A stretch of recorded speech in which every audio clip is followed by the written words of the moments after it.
Welcome to board talk by mister S. मैं हूं आपकी दोस्त मिस जागृति और हम सब मिलकर करेंगे इस बोर्ड एग्जाम में टॉप। हेलो दोस्तों और स्वागत है।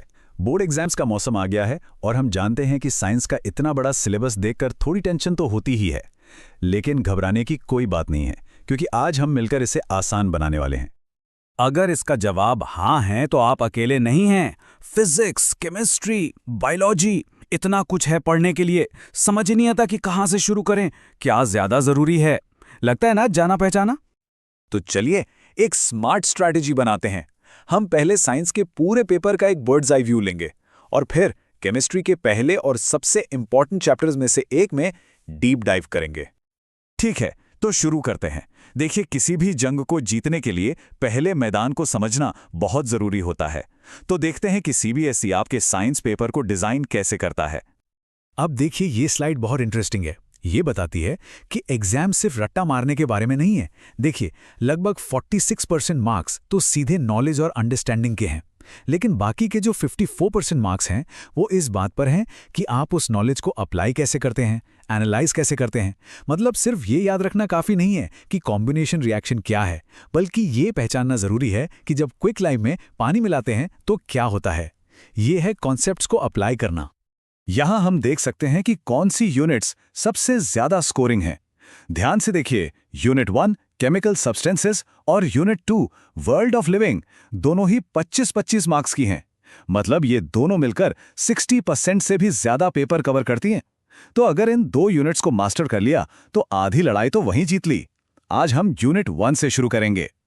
तो चलिए, अब पहली और सबसे important unit chemical substances, nature and behaviour पर जरा जूम इन करते हैं। पूरे 25 मार्क्स। सोचिए ये कितना बड़ा हिस्सा है। इस एक यूनिट में महारत हासिल करने से आपके ओवरऑल स्कोर में बहुत बड़ा फर्क आ सकता है। और इस यूनिट के अंदर भी मार्क्स का डिवीजन काफी इंटरेस्टिंग है। देखिए, मेटल्स एंड नॉन मेटल्स सबसे ज्यादा 10 मार्क्स का है, लेकिन हमारा आज का फोकस पहला chapter chemical reactions and equations, ये भी पूरे 6 मार्क्स का है।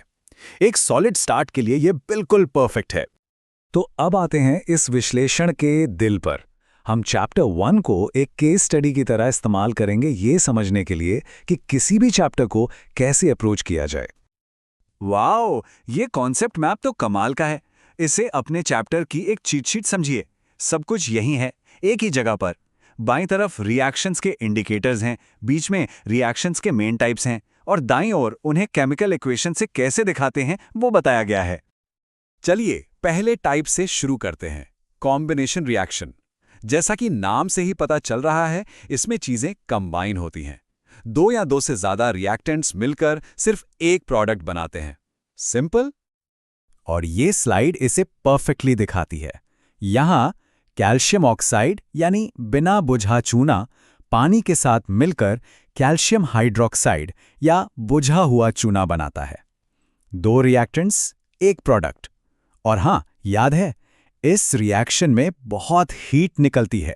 ये एक एक्सोथर्मिक रिएक्शन का भी एक बेहतरीन एग्जाम्पल है। अगला है डीकॉम्पोजिशन, जो कॉम्बिनेशन का ठीक उल्टा है। यहाँ एक कंपाउंड टूटकर दो या दो से ज़्यादा सिंपल सब्सटेंसेस बनाता है, और ये टूटना अपने आप नहीं होता, इसे एनर्जी चाहिए होती है, हीट, लाइट या इलेक्ट्रिसिटी के फॉर्म में। ये स्लाइड हमें तीनों टाइप्स दिखाती है। सोचिए, सीमेंट बनाने के लिए लाइमस्टोन को गर्म करना, वो है थर्मल डीकॉम्पोजिशन। पुराने ब्लैक एंड व्हाइट फोटोग्राफी में सिल्वर क्लोराइड का इस्तेमाल, वो है फोटोलिटिक डीकॉम्पोजिशन। और पानी से हाइड्रोजन और ऑक्सीजन बनाना, वो है इलेक्ट्रोलिसिस। ये विजुअल ब्रेकडाउन इन कॉन्सेप्ट्स को याद रखने में बहुत मदद करता है। अब आते हैं डिस्प्लेसमेंट रिएक्शन पर। इसे एक कॉम्पिटिशन की तरह समझिए। एक ज्यादा पावरफुल यानी मोर रिएक्टिव एलिमेंट आता है और एक कंपाउंड में से कम रिएक्टिव एलिमेंट को उसकी जगह से हटा देता है। ये तो क्लासिक एग्जाम्पल है। जब लोहे की कील को नीले कॉपर सल्फेट सॉल्यूशन में डालते हैं तो सॉल्यूशन का रंग फीका पड़ जाता है, क्योंकि ज्यादा रिएक्टिव आयरन कॉपर को डिस्प्लेस कर देता है और कील पर एक भूरे रंग की परत चढ़ जाती है। वो डिस्प्लेस्ड कॉपर है। और पता है, ये रिएक्शन सिर्फ लैब में नहीं होती। रिडॉक्स रिएक्शन का एक टाइप ऑक्सीडेशन हमारी डेली लाइफ में भी होता है। रिडॉक्स मतलब जहां ऑक्सीडेशन और रिडक्शन साथ साथ होते हैं। जब चिप्स का पैकेट हवा में खुला रह जाता है तो उनका ऑक्सीडेशन हो जाता है। इससे वो बासी हो जाते हैं और उनमें से स्मेल आने लगती है। इसी को रैंसिडिटी कहते हैं। तो हमने देखा कि ये रिएक्शंस कैसे काम करती हैं और हमारी रोज की जिंदगी में भी होती हैं। लेकिन साइंस में आपको इसे एक्यूरेटली एक्सप्रेस करना भी आना चाहिए। इसलिए अब हम एक बहुत ही इंपॉर्टेंट स्किल पर फोकस करेंगे। जी हाँ, बैलेंसिंग केमिकल इक्वेशंस। ये एक ऐसा स्किल है जो आपको मास्टर करना ही होगा, क्योंकि एग्जाम में ये पक्का पूछा जाएगा। ये law of conservation of mass पर बेस्ड है, मतलब रिएक्शन से पहले और बाद में हर एलिमेंट के एटम्स का नंबर सेम होना चाहिए। घबराइए नहीं, ये एक सिस्टमैटिक प्रोसेस है, एक पजल सॉल्व करने जैसा है। आप बस टुकड़ों को तब तक एडजस्ट करते हैं जब तक कि दोनों साइड्स परफेक्टली मैच न हो जाएं। ये स्लाइड इसे 5 स्टेप्स में बहुत अच्छे से ब्रेक डाउन करती है। एटम्स काउंट करो, कोएफिशिएंट्स को एडजस्ट करो, रीचेक करो और आखिर में फिजिकल स्टेट्स लिख दो। बस। तो हमने एक चैप्टर को तो अच्छे से समझ लिया है। अब चलिए थोड़ा जूम आउट करते हैं और देखते हैं कि इस अप्रोच को अपने ओवरऑल स्टडी प्लान में कैसे फिट कर सकते हैं। ये हैं सफलता के गोल्डन रूल्स। अपनी एनसीईआरटी की किताबें अच्छे से पढ़िए, वो आपकी फाउंडेशन है। सिलेबस और एग्जाम पैटर्न को समझिए, एक रियलिस्टिक टाइम टेबल बनाइए और उस पर टिके रहिए। और सबसे जरूरी, पिछले सालों के पेपर्स और सैंपल पेपर्स सॉल्व कीजिए। प्रैक्टिस मेक्स परफेक्ट, है ना? तो अब आपके पास एक ब्लूप्रिंट है, एक तरीका है कि साइंस के किसी भी चैप्टर को कैसे समझना है, ब्रेक डाउन करना है और मास्टर करना है। आज हमने चैप्टर 1 को क्रैक किया। अब सवाल यह है कि आप इस स्ट्रैटेजी का इस्तेमाल करके अगला कौन सा चैप्टर फतह करने वाले हैं।